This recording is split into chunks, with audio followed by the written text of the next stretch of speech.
నమస్కారం. కొన్నిసార్లు మనకిలా అనిపిస్తుంది కదా, ఎందుకు నాకే ఇన్ని కష్టాలు అని. మీకు ఒక కథ చెప్తాను. ఒక అబ్బాయి ఉండేవాడు. అతని పేరు రవి.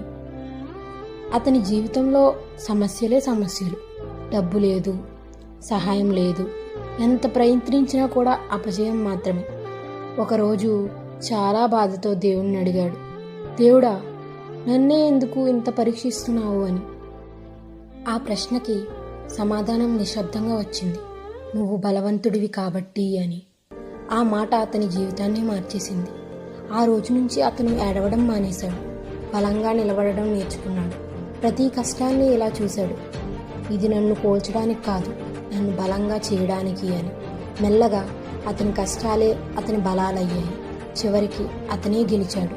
కాబట్టి మీ జీవితంలో కష్టాలు వస్తే అది శిక్ష కాదు, అది దేవుడు మీ మీద పెట్టిన నమ్మకం. మీరు తట్టుకుంటారని, మీరు గెలుస్తారని నమ్మకం. ధన్యవాదాలు.